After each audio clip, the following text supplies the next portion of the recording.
여러분들은 초인하면 어떤 이미지가 먼저 떠오르십니까?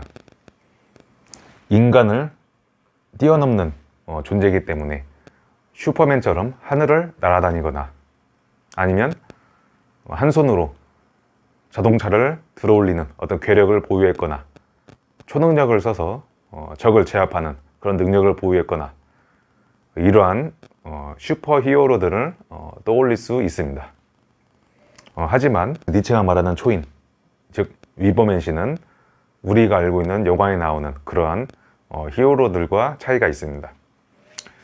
니체가 말하는 초인은 하늘을 날아다니거나 한 손으로 자동차를 들어올리진 못하지만 자신의 창조성과 독창성을 바탕으로 세상을 변화시키고 인류의 향상을 도모할 수 있는 존재입니다. 그래서 니체가 말하는 초인은 다음과 같은 특징을 가진 인간 유형입니다.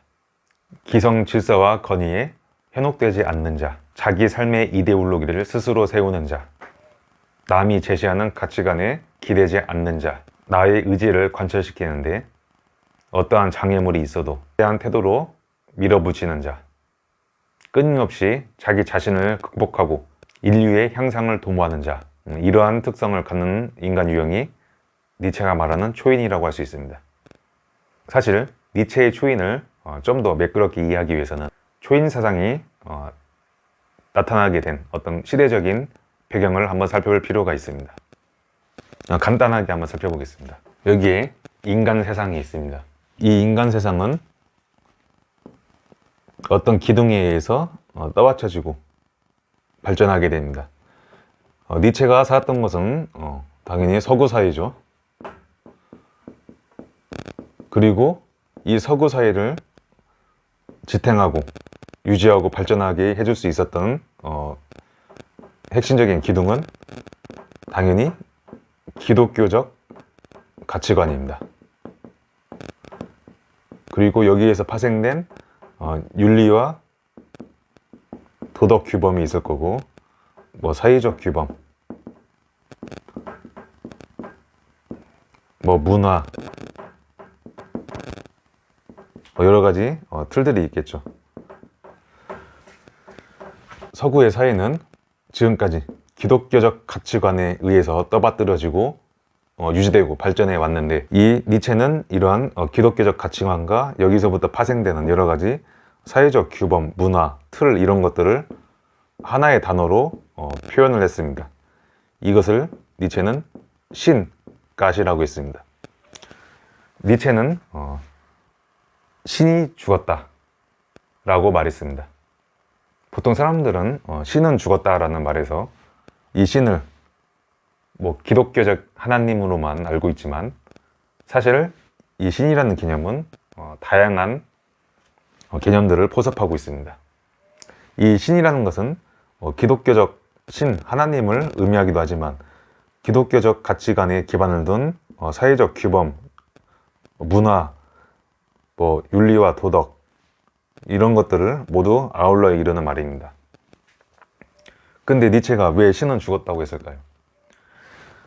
니체가 살았던 당시에는 이미 과학기술이 발전하면서 전통적인 기독교적 가치관이 흔들리기 시작한 그런 시대였고, 이에 기반한 윤리와 도덕, 사회적 규범 이런 것들이 점차 힘을 잃어가고 있는 상태였습니다. 니체는 이를 포착해서 신은 죽었다라고 표현을 한 것입니다. 그러면 지금까지 서구 사회, 인간 세상을 떠받쳐오고 유지시켜온 이러한 신이라는 존재가 죽어서 없어진다면 그것은 곧 기독교적 가치관의 부재, 이로 인해 파생된 여러 가지 사회적 규범, 윤리, 도덕, 틀 이런 것들이 부재하게 된다는 것을 의미합니다. 그러면 신이 없는 세상에서 인간의 세상은 그대로 주저앉아야 될까요? 그러지 않겠죠. 신이 죽었다면 이 신의 역할을 대신할 수 있는 어떠한 존재가 이 자리에 들어와야겠죠. 니체는 신을 대신할 수 있는 존재로서 바로 초인을 제시한 겁니다. 초인은 기존 질서를 극복하고 새로운 질서를 창조하는 그러한 인물입니다. 이러한 초인은 신을 대신해서 사회적 가치관과 윤리, 도덕, 규범, 문화, 틀 이런 것들을 다시 생산해낼 수 있는 그런 존재입니다.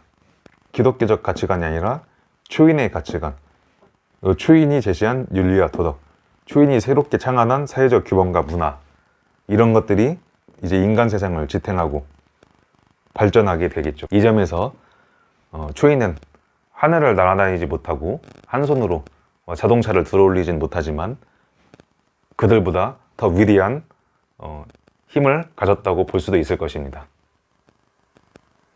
이러한 무지막지한 힘을 가진 초인에 다다르기 위해서 어떠한 단계를 거쳐야 할까요? 이에 대해서 간단히 살펴보겠습니다. 니체는 평범한 사람이 초인에 이르기 위해서는 3가지 단계를 거쳐야 한다고 했는데, 이를 나타내면은 낙타, 사자, 어린아이라고 할 수 있습니다. 자, 하나씩 한번 살펴보겠습니다. 낙타하면 여러분들은 어떤 이미지가 먼저 떠오르죠? 낙타는 등 위에 인간들의 짐을 잔뜩 실어안고 사막을 걷죠. 그래서 낙타는 순응하는 존재, 그래서 순리자, 낙타는 순리자라고 할 수 있습니다. 등 위에 많은 짐이 실려 있는데 그 짐들은 사회적 규범, 가치관, 기존의 틀을 의미합니다. 그 많은 것들을 자기 등 위에 올려놓고 있지만 낙타는 어떠한 불만, 불평을 하지 않고 묵묵히 주인이 이끈 대로 걸어갑니다. 그래서 낙타는 기존의 틀을 지키는 수호자고 순리자입니다. 하지만 이 낙타가 사자로 오면서 조금 이상해지기 시작합니다. 왜냐? 사자는 의문을 표하는 존재이기 때문입니다. Why? 사자는 기존의 질서에 대해서 의문을 품는 존재입니다. 여기에 인간 세상이 있습니다. 이 원은 일반적인 사회적 규범, 틀 이런 것들을 말합니다.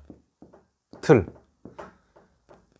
대부분의 사람들은 이 안에서 벗어나지 않고 이 안에서 둥그렇게 살아갑니다. 그런데 이 틀을 벗어나는 돌연변이들이 꼭 있습니다. 튀어나오죠, 이렇게. 이들을 저는 이제 돌연변이라고 이제 부르는데,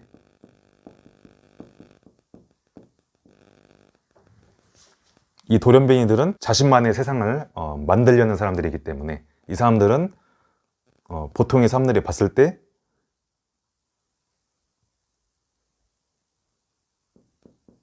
변절자,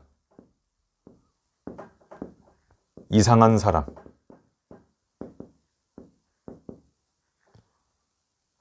부적응자로 보일 가능성이 높습니다. 피카소라는 인물은 기존의 미술 관행을 뛰어넘기 위해 아비뇽의 처녀들이라는 작품을 만들어서 사람들 앞에 내보인 적이 있습니다. 하지만 피카소의 기대와 달리 사람들은 피카소의 작품을 조롱했고 비웃었습니다. 그 시대에 사람들이 봤을 때 너무나 파격적인 작품이었기 때문에 이해를 할 수 없었기 때문이죠. 그때 이상하다고 비웃음 받았던 피카소의 아비뇽의 처녀들은 오늘날에서 볼 때 굉장한 대작이 되어 있죠. 결국 사자라는 존재는 자신만의 독창성을 개발하기 위해서 기존의 틀을 벗어나는 모험을 떠나는 존재라고 할 수 있습니다. 예술을 예로 들어서 설명하면은 누구나 처음에 위대한 화가가 되겠다라고 이제 꿈을 꾸겠죠. 하지만 그러한 꿈을 이루려면 먼저 선을 그리는 연습, 구도를 잡는 연습, 명암을 표현하는 방법, 또 기존의 화풍을 모방하고 다른 거장들의 작품을 똑같이 그려보고 이런 모방과 반복 훈련이 필요하겠죠. 그래서 낙타의 단계를 거쳐야 합니다. 그리고 다른 사람의 탁월한 작품을 아주 빼어나게 모방할 수 있는 경지에 올랐다면 그 사람은 이제 자신만의 화풍을 개발하기 위해서 모험을 떠날 것입니다. 하지만 사자의 단계는 아까 설명했듯이 불완전한 정신입니다. 자신만의 길을 찾아서 기존의 틀을 벗어난 것까지는 좋습니다. 창의성도 있고 좋은데 아직은 초인의 단계에 이르지 못했고 아직 뚜렷한 결과를 낸 건 아니기 때문에 또 기존의 사람들로부터 비웃음과 손가락질을 당할 가능성이 높습니다. 오해받는 사람이 될 수밖에 없습니다. 그래서 사자는 굉장히 고통스러운 운명을 짊어져야 된다. 하지만 이 사자가 자신만의 고유한 어떤 화풍을 개발하고 어떤 기술을 개발하고 이론을 개발해서 그것이 사회에 받아들여지고 세상을 변화시키고 인류의 사회관과 물리관을 변화시킨다면 인류의 향상을 도모했다라는 어떤 평가가 나오게 되면 그 사람은 이제 부적응자, 변절자가 아니라 초인이 되죠. 그래서 사회는 이 사람들을 보고 천재라고 부릅니다.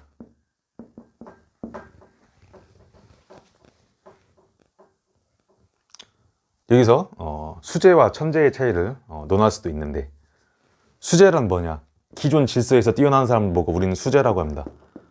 뭐 어려운 시험에 통과했다거나 뭐 시험을 잘 봐서 명문대에 합격했다거나 그런 사람들을 우리가 수재라고 하죠.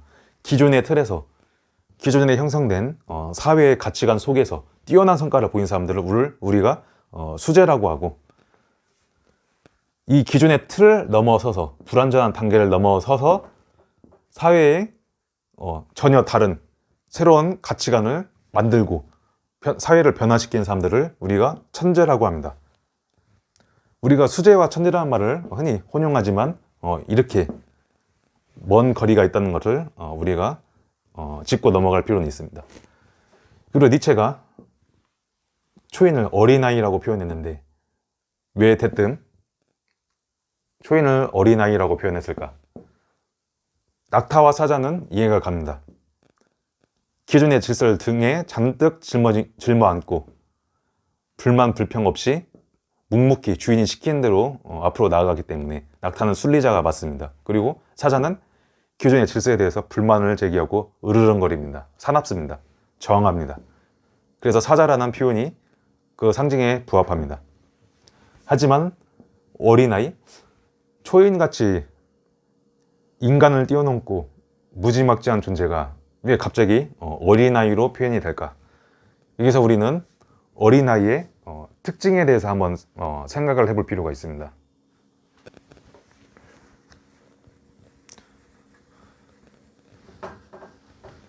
어린아이는 어떤 특징을 가지고 있을까? 어린아이들은 규칙과 질서를 모릅니다. 이해도 못합니다. 그래서 자기가 배가 고프면 눈앞에 있는 사람의 과자를 빼앗아 먹고, 자기가 우울하거나 슬프면 바로 그 자리에서 울고, 이런 행동이 가능한 겁니다. 니체는 어린아이의 규칙과 질서를 지키지 않는 이러한 특징을 토대로 초인을 어린아이라고 표현을 한 것입니다. 어린아이들은 기존의 틀에 얽매이지 않고 사물을 전혀 새로운 방식으로 바라볼 수 있는 존재들입니다. 그래서 피카소는 어린아이를 예술가라고 말했습니다. 사회의 어떤 시스템, 테두리 내에서 제공되는 어떤 지식과 경험을 우리가 터득하게 되면 굉장히 유능해지고 박학다식해질 수 있지만, 지금까지 없었던 새로운 것을 만들어내기 위해서는 우리가 지금까지 익혀온 것들을 버리고 잃어버리는 연습이 필요합니다. 하지만 대부분의 사람들은 사자의 단계로 넘어오지 못하고 여기서 끝난다는 게 문제죠. 왜냐하면 사자가 겪어야 될 불안을 감당할 자신이 없기 때문이죠. 특히 한국 사회는 남과 똑같아야 사회성 좋다는 말을 듣지, 남과 다르거나 튀면은 불이익을 많이 받습니다. 그래서 한국 사회는 천재성을 갖고 있는 사람도 사자, 어린아이의 단계로 넘어가지 못하고 낙타의 단계에서 만족하는 인생을 대부분 살게 되죠. 근데 여기서 여기까지 건너오는 사람들은 대체 어떤 사람들인가를 한번 살펴볼 필요가 있습니다. 대단한 용기가 있는 사람들이죠. 니체는 이런 사람들을 권력의 의지를 추구하는 사람이라고 말했습니다. 권력을 추구한다고 하면 사람들은 굉장히 부정적으로 인식하는 경향이 있는데, 여기서 말하는 권력은 꼭 정치적인 권력만을 의미하는 건 아닙니다. 사실 모든 생명체는 모두 권력을 추구하죠. 식물이든 동물이든 더 성장하려고 하고 더 탁월해지기 위해서 노력하고 자신의 힘을 확장하기 위해서 노력합니다. 이것은 모든 생명체의 본능입니다. 그래서 권력욕은 어떤 더러운 욕망이 아니라 모든 생명의 근본적인 현상일 뿐입니다.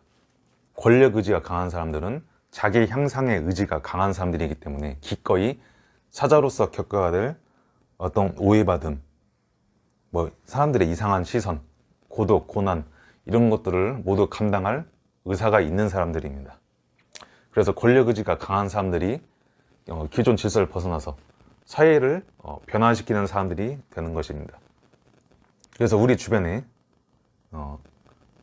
좀 돌연변이가 있다고 해봅시다. 좀 이상한 사람이고 자신만이 이해할 수 없는 세계를 가지고 있는 사람이 있습니다.